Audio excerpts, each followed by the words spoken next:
ሰላም እንዴት ናችሁ? ዛሬ በሌላ ቪዲዮ ተመልሻለሁ። ስለ ባንኪንግ ኢንዱስትሪ ነው ዲስከስ የምናደርገው። ቶፕ ስለሚባሉ ባንኮች እንደዚሁም ደግሞ ስለ አክቲቪቲዎቻቸው፣ ስለ አድቫንቴጃቸው፣ ስለ ዲስአድቫንቴጃቸው የመሳሰሉ ሀሳቦችን ነው ዛሬ በዚህ ቪዲዮ ዲስከስ ለማድረግ የምሞክረው። ስለዚህ ባንኪንግ ፕሪንሲፕልስ ኤንድ ፕራክቲስ ነው ማለት ነው የዲስከሽን ነጥባችን ሆኖ ዛሬ የምንወያይበት።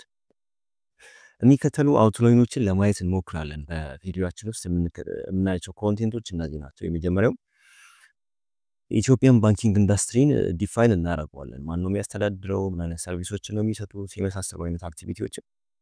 ሌላኛው ደግሞ ታይፖችን እናያለን። ኮሜርሻል ባንክ ሲሆን፣ የዴቨሎፕመንት ባንክ ሲሆን፣ እንደዚሁም ደግሞ ከማይክሮ ፋይናንስ አፕዴት ያደረጉ ሲሆኑ፣ ሪሊጂየስ የሆኑ እስላሚክ ወይም ደግሞ ሌላ አይነት ባንኮች ሲሆኑ እያለን እና የሪሰንት ዴቨሎፕመንት ሂስትሪያቸውን ለማየት እንሞክራለን። ኢትዮጵያ ውስጥ ያሉ ባንኮችን አድቫንቴጃቸውን፣ ዲስአድቫንቴጃቸውን እንደዚሁም ደግሞ ኮምፓሪዥንም የምንሰራ ነው የሚሆነው በዚህ ቪዲዮ መካከል ላይ የፎሬን ባንኮችን እና ኢትዮጵያን ባንኮችን ዘነፍተ ፕሮፊታቢሊቲያቸውን አሰስ እናደርጋለን። ፕሮፊታቢሊቲያቸውን አሰስ ከማድረጋችን በፊት ሜትሪክሶችን እናያለን። እንዴት ነው ፕሮፊታቢሊቲ ወይም ደግሞ ትርፋማነት የሚለካው ብለን ሜትሪክሶችን ለማየት እንሞክራለን ማለት ነው።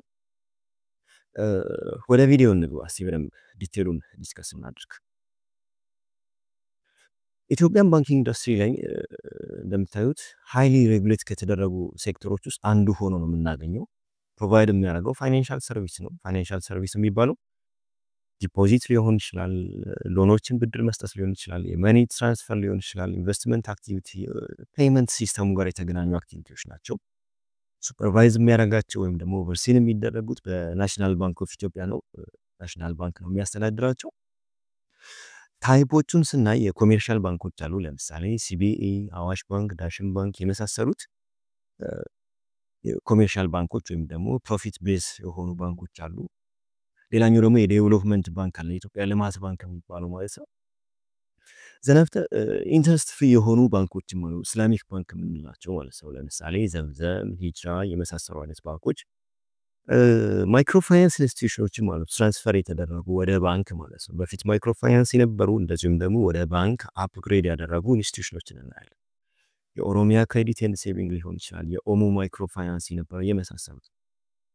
ባንኪንግ ኢንዱስትሪያችን ላይ ሪሴንት የሆኑ ዴቨሎፕመንቶችን እንይ እስቲ። ለምሳሌ ከ30 በላይ ኦፕሬት የሚያደርጉ ከረንትሊ ኢትዮጵያ ውስጥ ኦፕሬት የሚያደርጉ ባንኮች ክሬት ሆኗል። ስለዚህ አንድ የሪሴንት ዴቨሎፕመንት ነው። ሌላኛው ደግሞ 2024 ላይ ላውንች የተደረገ የስቶክ ኤክስቼንጅ አለ፣ ዲጂታል ባንኪንጎች አሉ። እንደዚሁም ደግሞ የፋይናንስ ቴክኖሎጂዎች ራፒድሊ ትራንስፈር እየተደረጉ ነው ያሉት።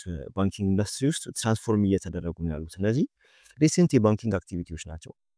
አድቫንቴጅ አለው ለኮሚኒቲ ኦብቪየስሊ የሚታወቅ የመጀመሪያው ፋይናንሻል ኢንክሉዥን ነው። ኤክስፓንድ ያደርጋል የባንኪንግ አክሰስን በተለያዩ የሞባይል አፕሊኬሽኖች፣ በኤጀንቶች እንደዚሁም ደግሞ ሩራል አካባቢ ላይ ወይም ደግሞ ሎው ኢንካም የሆኑ ፖፑሌሽኖች ላይ ፋይናንሻል ሰርቪስ ውስጥ ወይም ደግሞ ፋይናንሻል ሲስተም ውስጥ ኢንቮልቭ የሚያደርጉ ኤክስፓንድ ማድረግ አንድ አድቫንቴጃቸው ነው። ሌላኛው ኢኮኖሚ ግሮዝን ሳፖርት ያደርጋል። ምክንያቱም ባንኮች አግሪካልቸራል አክቲቪቲ፣ ትሬድ አክቲቪቲ፣ ማኒፋክቸሪንግ እንደዚሁም ደግሞ የኮንስትራክሽን ፕሮጀክቶችን ፈንድ ስለሚያደርጉ።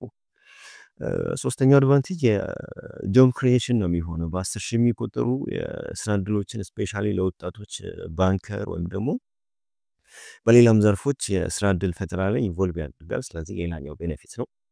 ሴቪንግ እና የኢንቨስትመንት ሞቢላይዜሽንም እንደ ቤኔፊት ነው የሚቆጠረው። ምክንያቱም የሶሳይቲውን የሴቪንግ ቢሄቪየር ኢንካሬጅ ስለሚያደርግ፣ የካፒታል አኮሞዴሽንን ኢንካሬጅ ስለሚያደርግ እንደ አድቫንቴጅ እንወስድለታለን።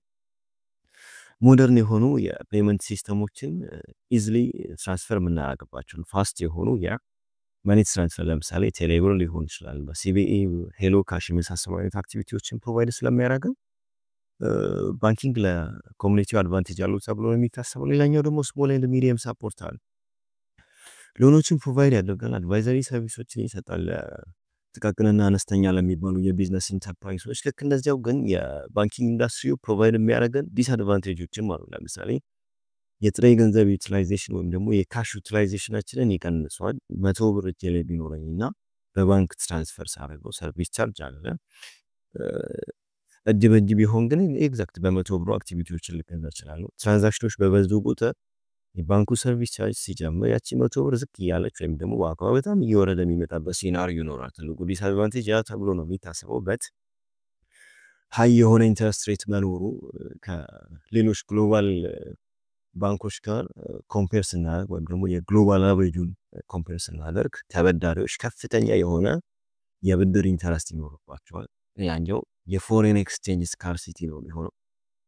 ሊሚት አለ፣ ፎሬን ኤክስቼንጅ ሊሚት አለ፣ ሬጉሌሽኖች አሉ።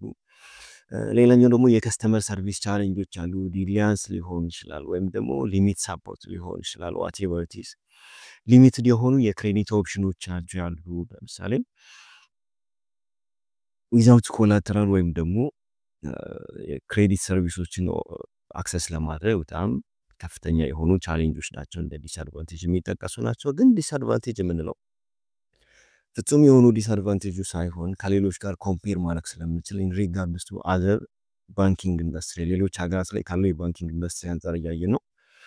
ባንኮች ፕሮፊታቢሊቲ ብዙ ጊዜ ከአመት ዓመት ከፍ እያለ አመታዊ ሪፖርታቸው ላይ ከፍ ያለ ፕሮፊትን ጀነሬት እንደሚያደርጉ በተለያዩ ዌብሳይቶች እናያለን። ምንድነው ሶርሱ፣ ምንጩ ምንድነው የሚለውን እስቲ አሰስ ለማድረግ እንሞክር። የመጀመሪያው የፕሮፊታቢሊቲ ሶርስ የሆነው ኢንተረስት ኢንካም ነው የሚሆነው ለግለሰቦች ወይም ደግሞ ለቢዝነስ ኢንተርፕራይዞች አዘርዋይስ ለገቨርንመንት ብድሮችን በመስጠት ካልሆኑ የሚያገኙት ኢንትረስት ኢንካም አንደኛው ነው። ሌላኛው ደግሞ የኮሚሽን እና ከፊሶች የሚያገኙት ኢንካም አለ። ሬሚተንስ ሰርቪስ ገንዘብ ሴንት በማድረጋቸው ሊሆን ይችላል፣ የኤቲኤም ዩዝ ሊሆን ይችላል፣ የሞባይል ባንኪንግ በመጠቀማቸው ወይም ደግሞ ኢንተርናሽናል ትሬድ ሰርቪሶች ላይ ኢንቮልቭ በማድረጋቸው የሚያገኙት ኮሚሽን እና ክፍያዎች ሌላኛው የፕሮፊት ሶርሳቸው ነው። ከፎሬን ኤክስቼንጅ ኦፕሬሽን የሚያገኙትም ሌላኛው የፕሮፊታቢሊቲ ወይም ደግሞ የኢንካም ሶርሳቸው ሆኖ ነው የምናገኘው። ከረንሲዎችን በመግዛት እና በመሸጥ በፍላክቹዌሽኑ የሚያገኙት ቤኔፊት ወይም ደግሞ ፕሮፊት ማለት ነው። ሌላኛው ደግሞ ኢንቨስትመንት ኢንካም ነው የፕሮፊት ሶርሳቸው። ለምሳሌ መዘጋጃ ቤት ኢሹ የሚያደርጋቸው የግምጃ ቤት ሰነዶች፣ ትሬጀሪ ቢል የሚባሉ ቦንዶች ወይም ደግሞ የኢንተርባንክ ፕሌስመንቶች ላይ ኢንቨስት በማድረግ ኢንካማቸውን ማክሲማይዝ ያደርጋሉ። ከዲጂታል ሰርቪሶች ኢንካማቸው ማክሲማይዝ ያደርጋሉ። የተለያዩ አይነት ዲጂታል ፕላትፎርሞችን ለምሳሌ አፕሊኬሽኖችን፣ የሞባይል ዋሌቶችን የመሳሰሉትን ሞኔታይዜሽን እንዲጀመርላቸው ወይም ደግሞ ሞኔታይዜሽኑ ፕሮሲድ በማድረግ ኢንካማቸውን ማክሲማይዝ ያደርጋሉ። በስተመጨረሻ የምናየው የኤጀንትና ብራንች ኤክስፓንሽን ነው የኢንካም ሶርስ ሆኖ የምናገኘው ለባንኪንግ ኢንዱስትሪ ማለት ነው። ብራንቾቻቸውን በማስፋት ብዙ ከስተመሮችን በማግኘት የትራንዛክሽን ቮሊዩማችን በማሳደግ ኢንካማቸውን ወይም ደግሞ ፕሮፊታቸው ማክሲማይዝ ያደርጋሉ ማለት ነው። ያ ነው ሶርስ የሚሆነው። ሌላም ሊኖሩ ይችላሉ እዚህ ያልጠቀስኳቸው። ኮምፔር እናድርግ እስኪ የኢትዮጵያ ባንኮችን ከፎሬኖች ጋር በተለያዩ አይነት ፊቸሮች። የመጀመሪያው በኦነርሺፕ ዘንድ በሬጉሌሽን፣ በቴክኖሎጂ፣ በካፒታል ስትሬንግዝ እያለን እስኪ ኮምፔር እናደርጋቸው። የኢትዮጵያ ባንኮች ሎካሊ ኦን ነው የሚደረጉት ወይም ደግሞ ምንም አይነት የፎሬን ሼር ሆልዲንግ አይኖራቸውም። ፎሬን ባንኮች ጋር ስንመጣ ግን ኢንተርናሽናሊ ባለም አቀፍ ደረጃ ኦን የሚደረጉ ዳይቨርሲፋይድ የሆነ ኦነርሺፕ ያላቸው ባንኮች ናቸው። በሬጉሌሽን በምናይበት ጊዜ ስትሪክት የሆነ ሬጉሌሽን በናሽናል ባንክ ኦፍ ኢትዮጵያ የሚደረግባቸው ፎሬን ሎካል ባንኮች ሲሆኑ ፎሬን ባንኮች በሚሆኑ ጊዜ ግን ሬጉሌት የሚደረጉት በግሎባል የሆነ የባንኪንግ ስታንዳርድ ነው።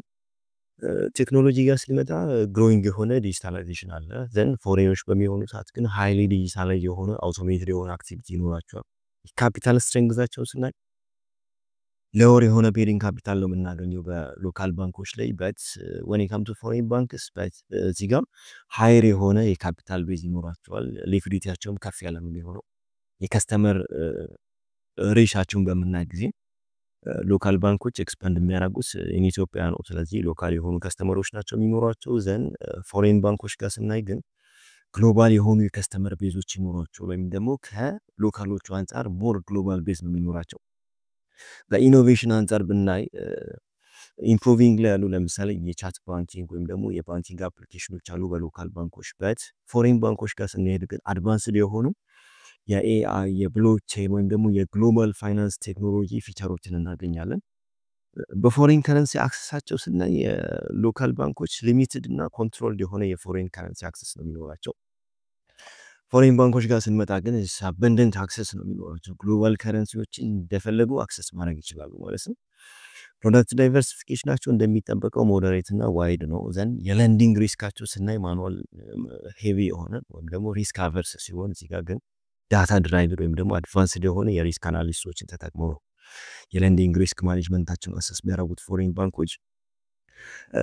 ባንኮች ፕሮፊታቢሊቲ እንዴት ይለካል ወይም ደግሞ ሜትሪክሶቻቸው ምንድን ናቸው? ትርፋማ ነው የምንለው በምን መስፈርት ነው የሚለውን እስኪ አጠር አድርገን ለማየት እንሞክር። ለምሳሌ ሜትሪክሱ ኔት ፕሮፊት የጣራ ትርፍ ሊሆን ይችላል፣ ሪተርን ኦን አሴቱ ሊሆን ይችላል፣ ወይም ደግሞ ሪተርን ኦን ኢኩዊቲ ሊሆን ይችላል።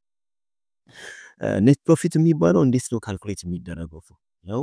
ኔት ኢንካም አፍተር ታክስ እና ኤክስፔንስ ነው ማለት ነው። የተጣራ ትርፍ ታክስ ከከፈልኩኝ በኋላ ወይም ደግሞ ኤክስፔንሶችን ከከናነስኩኝ በኋላ ነው ከገቢ ካልኩሌት ማድረገው። ምንድነው የሚያሳየው?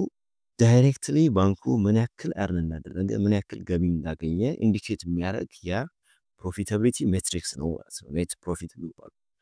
ሌላኛው ደግሞ ሪተርን ኦን አሴት ነው የሚባለው። ኔት ኢንካሜን ለቶታል አሴቶቼ በማካፈል ነው ሪተርን ኦን አሴት የማገኘው። ኢፊሸንሲውን ነው ሜጀር የሚያደርገው ማለትም ባንኩ አሴቶቹን በመጠቀም ምን ያክል ፕሮፊት ሜክ አድርጓል፣ ንብረቶቹን በመጠቀም ምን ያክል ፕሮፊት ሜክ አድርጓል የሚለውን ነው የሚያሳየን።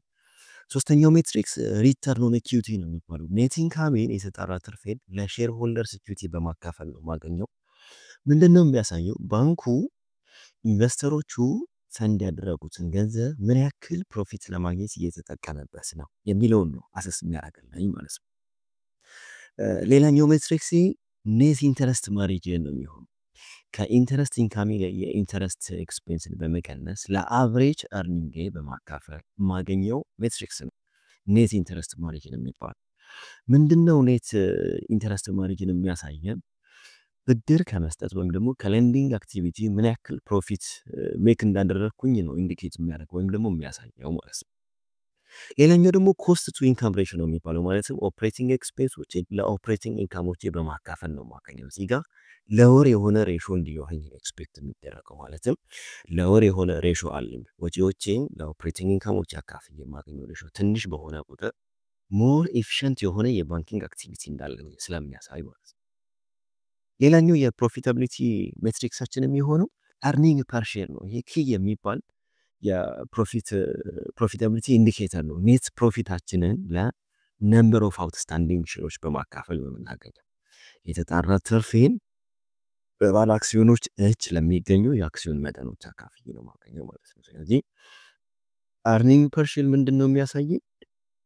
ፕሮፊታቢሊቲ ፐር ሼር ነው ማለት ነው። በአክሲዮኑ መጠን ያለኝን ፕሮፊታቢሊቲ ነው ኢንዲኬት የሚያደርገው ማለት ነው። ሌላኛው ደግሞ ሎን ቱ ዲፖዚት ሬሾ ነው ፕሮፊታቢሊቲን ሜጀር ማረክበት ሜትሪክስ። ለከስተመሮቼ የሰጠውትን ብድር ከከስተመሮቼ ለሰበሰቡት ዲፖዚት አካፍዬ ነው የማገኘው። ሎንስ ጊቨን ሲካፈል ከስተመር ዲፖዚት አድርገን ነው ካልኩሌት የምናደርገው። ሊኩዊዲቲውን እንደዚሁም ደግሞ ኢንካም ጀነሬት የማድረግ ፖቴንሻል ነው አሰስ የሚያደርገው ማለት ነው። ሶ ኔክስት የሚሆነው ምንድነው?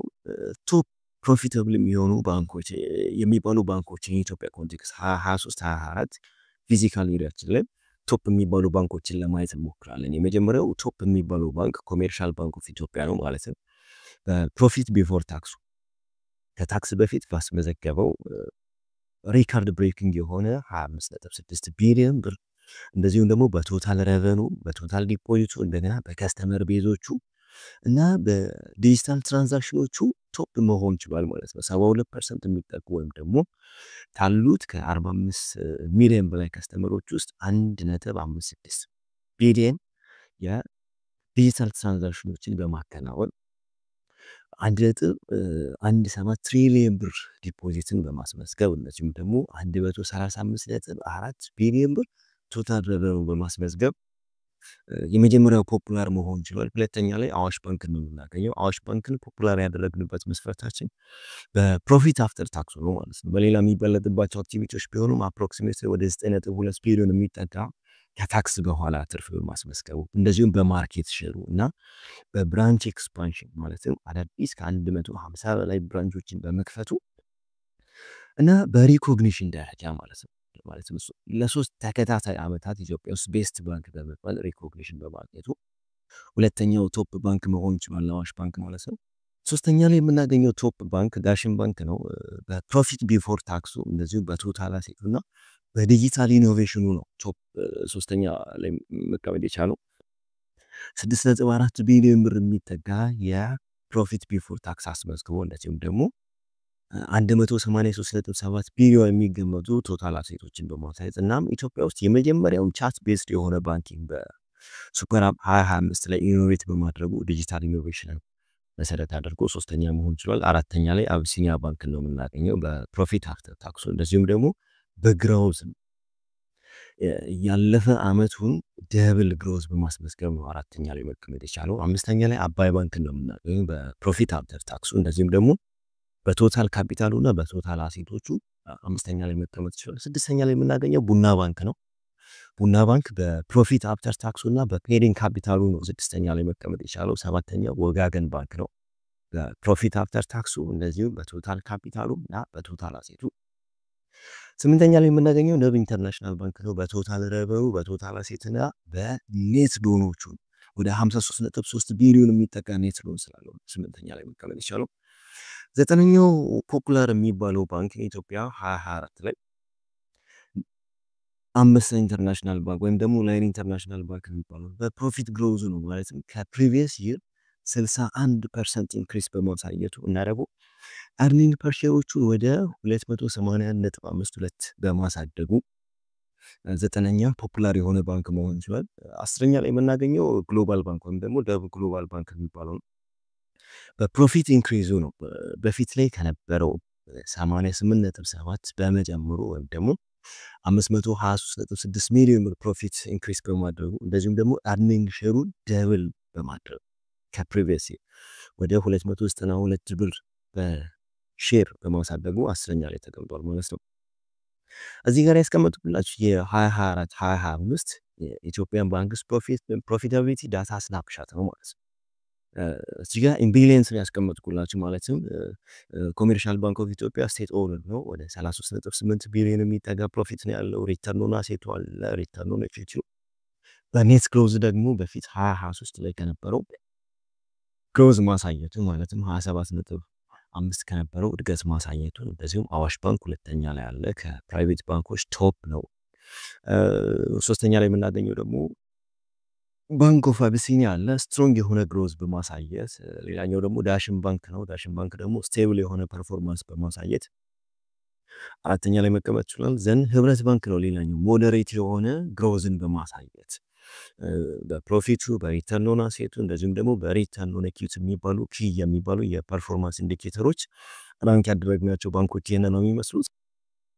የዲስከሽን ጥያቄዎችን ላስቀምጥላችሁ። ለምሳሌ which Ethiopian bank do you think offers the best financial performance and customer service in 2025?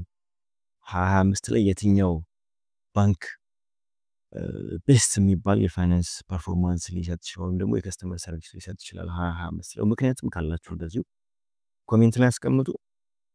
ሌላኛው ደግሞ do you believe Ethiopian bank should allow to compete directly with foreign banks?